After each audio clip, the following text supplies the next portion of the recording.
Një të premte të ftohtë në mëngjes, Toni mori vajzën e tij Mia në dhomën e ndenjes dhe bëri diçka mjaft befasuese me të. Megjithatë, ai nuk e dinte që kishte një kamerë aty. Kur gruaja e tij Laura e kontrolloi kamerën natën, ajo nuk mund të besonte syve. Ajo shpërtheu në lot. Kur kjo video e Tonit të vajzës së tij u bë virale, njerëzit reaguan në mënyra të ndryshme. Shumë njerëz qanin, disa u shokuan dhe të tjerët mbetën pa fjalë. Kjo më bëri të qaj. Nuk do ta shikoja më kur, shkoi dikush në seksionin e komenteve. Gjithçka më e habitshme është se kjo histori ndodhi menjëherë pas një incidenti të frikshëm që pothuajse i ndau prindërit e Mias. Disa javë para se Toni të kapej duke bërë diçka me vajzën e tij, ai u kthye nga puna më herët se zakonisht dhe shkoi drejt në dhomën e Laurës. Zemër, u ktheve herët e përshëndeti Laura. Por ajo u përball me një vështrim të ftohtë. Ajo nuk kishte parë kur një shikim të tillë në sytë e Tonit dhe ky e trembi deri në balcë. Toni dukej si një rëmujë vërtet. Ai nuk kishte vënë kravatën dhe ai kur nuk e hiqte atë derisa të mbrinte në shtëpi. Sytë e tij ishin të skuqur, sikur të kishte qarë gjatë ditës. Me e keqja, ai kishte aromë alkooli. Laura njihte bashkëshortin që kishte martuar dhe e dinte që ai nuk do të pinte kurrë dhe të ngjiste makinën. Por diçka nuk shkonte fare. Pse? Më në fund tha Toni, duke thyer heshtjen. Laura, pse e bëre këtë? E pyeti përsëri. Dhe këtë herë zëri i tij dridhi nga emocioni. Laura ishte hutuar. Ajo ju afrua Tonit dhe u përpoq t'i mbështillte duart rreth qafës, por ai e ndaloi. Laura mbeti e shokuar. Toni nuk e kishte trajtuar kurrë kështu. Megjithatë, në vend që t'i tregonte asaj se çfarë kishte ndodhur, Toni shkoi në dhomën e Mias, ku ajo ishte duke fjetur në djepin e saj. Ti e imja, të dua shumë, nuk mund të jetoj pa ty, i tha fëmijës që flinte, ndërsa lotët i ridhnin faqeve. Laura përpoq të bënte Tonin të fliste, por ai vazhdoi të qëndronte i heshtur. Ai nuk e hëngri darkën dhe shkoi për të fjetur më herët se zakonisht. Gjatë të gjithë natës ai vazhdonte të rrotullojë në shtrat. Ai po luftonte për të fjetur. Laura nuk mundi të flinte as ajo. Më në fund Toni arriti të dremiste për disa minuta, vetëm që të zgjojë papritmas duke bërtitur emrin e Mias. Kaq mjafton, mendoi Laura, ajo nuk mund të duronte më. Toni do të duhej t'i tregonte tani se çfarë po ndodhte. E irrituar, ajo e zgjoi tonin.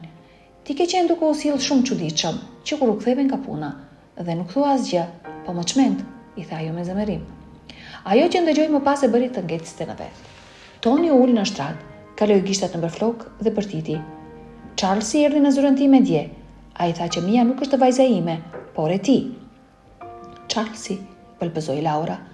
Charlesi ishte dashuria e saj e parë dhe ishi i saj për shumë kohë. Jo, Charlesi po gënjen, të lutem, duhet të më besosh, tha Laura me një zë të dridhur. Unë dua të besoj, por ndihmom të kuptoj, u përgjigj Toni. Pastaj ai kërkoi telefonin e Laurës. Ajo ia dha dhe Toni kontrolloi regjistrin e thirrjeve të saj. Aty pa që gjatë 7 ditëve të fundit Laura kishte marrë dhjetë telefonata nga Charlesi dhe gjithashtu e kishte telefonuar atë 6 herë. Ti ke qenë duke folur me të pas shpine. A është e vërtet gjithçka që ai më tha? Tani shtypi një britmë, ndërsa shikonte gruan që e donte me gjithë zemër. Pse po flisje me të? Dhe pse nuk më tregove? Ne kur nuk mbajmë sekrete nga njëri tjetri. Unë e di që po përpiqesh të marrësh një promovim në punë dhe ke nevojë të jesh i qetë. Nuk doja të shqetësoja, tha Laura. Kur nuk do të bëja diçka për të lënduar. Pastaj ajo filloi të shpjegonte se si Charlesi kishte filluar papritmas ta telefononte gjatë ditëve të fundit, duke i kërkuar të rikthehej me të. Ajo i kishte kthyer disa thirrje vetëm për t'i thënë që të qëndronte larg, sepse ajo ishte e lumtur në martesën e saj. Ndërsa po shpjegonte, Toni papritur u ngrit nga shtrati, hapi dollapin dhe nxori një çantë që kishte marrë me vete në punë një ditë më parë. Ai hapi çantën dhe nxori një zarf. Unë dua vërtet të besoj, Laura, por gjithë kjo po më çmend. Mirë, e kuptoj arsyet që the, por si e shpjegon këtë? Tha ai gjithësisht dhe e zbrapsi për mbajtjen e zarfit mbi shtrat. Kur Laura pa se çfarë kishte mbi shtrat, këmbët i lan vendin dobësisë dhe ai u rrëzua. Zarfi mbante foto të Laurës dhe Charlesit në një dhomë hoteli. Datat në fotografi tregonin se ato ishin marrë një javë para dasmës së saj me Tonin. Çfarë ke për të thënë? Vetëm më thuaj të vërtetën, dhe unë do të fal. Të dua pavarësisht gjithçkaje, i tha Toni ndërsa lotët e ridhnin. Laura shpjegoi se ajo ishte takuar me Charlesin një javë para dasmës së tyre, por vetëm sepse ai e kishte kërcënuar se do t'i merrte jetën nëse refuzonte ta shihte. Ata u takuan në barin e një hoteli, por Charlesi ishte ankuar se po ndihi i trullosur dhe kishte nevojë të pushonte, ndaj Laura kishte shkuar me të. E vërteta ishte se një pjesë e Laurës ndjehej fajtore që e kishte lënë Charlesin. Ajo kishte menduar se ai ishte shpirti i saj binjak derisa takoi Tonin. Unë shkova atje edhe për t'i kërkuar falje Charlesi që e lëndova. Unë e lasht atë për ty dhe ndihesha fajtore për këtë. Të betohem në jetën time, nuk ndodhi asgjë mes nesh. Më vjen keq që ta fsheha këtë. Duhet të ta kisha thënë. Mia është e jotja, nuk ndodhi asgjë mes meje dhe Charlesit. Ciao Laura. Toni ndodhej në një dilemë. Charlesi madje e kishte sfiduar që të bënte një test ADN-je dhe ja ku ishte Laura duke pretenduar se Mia ishte e tij. Pavarësisht gjithçkaje, Toni nuk mund të duronte ta shihte Laurën duke qarë. Ai u afrua, e përqafoi dhe i tha që të ndalte se qari. Ai premtoi se gjithçka do të ishte në rregull, por në të vërtetë asgjë nuk ishte në rregull. Çifti filloi të distancoi pak nga njëri tjetri.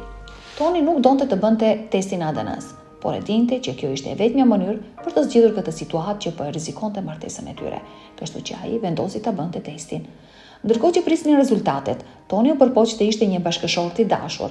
Ai siguroi Laurës se e donte, pavarësisht rezultatit.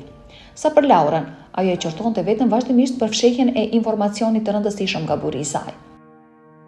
Një javë më vonë, çifti ishte duke parë televizor kur telefoni i Tonit papritmas cingëroi. Ishte një email. Sapo Toni e lexoi, telefoni i ra nga duart dhe lotët filluan t'i rridhnin. Laura as që u mendua ta pyeste se çfarë ishte emaili. Ajo e dinte çfarë përmbante. Ajo vrapoi drejt Tonit, e tërhoqi në krahët e saj dhe të dy u puthën sikur të ishte puthja e tyre e parë. Ata e derdhën gjithë pasionin në atë moment. Toni u ndjej keq për një pjesë që kishte dyshuar te gruaja e tij. Por me gjithë ato prova, kush nuk do të dyshonte? Sa për Laurën, ajo mendoi se asgjë nga kjo nuk do të kishte ndodhur nëse do ta kishte fshirë takimin me Charlesin dhe komunikimin e fundit me të nga Toni. Një ditë pas konfirmimit të testit ADN-s, që dëshmoi se Mia ishte vajza e Tonit, Laura shkoi në supermarket për të blerë disa ushqime. Ajo ishte larguar për rreth 1 orë dhe gjatë kësaj kohe, Toni bëri diçka mjaft të habitshme për vajzën e tyre. Laura kishte instaluar kamera sigurie në të gjithë shtëpinë për të monitoruar lëvizjet e Mias, pasi ajo ishte një voglushe shumë energjike. Megjithatë, Laura nuk e kontrolloi kamerën derisa shkoi në shtrat atë natë. Toni ishte në gjumë pranë saj dhe me që nuk ndjente fare gjumë, ajo vendosi të shihte kamerat për të parë se çfarë kishte bërë Toni dhe Mia ndërkohë që ajo ishte jashtë. Qëllimi i saj ishte të qeshte pak dhe më pas të fliste. Por ajo nuk kishte idenë se ajo që do të shihte do ta shpërthente në lot. Kur Laura ndezi kamerën dhe shtypi play, ajo ndëgjoi Mia duke qarë me të madhe.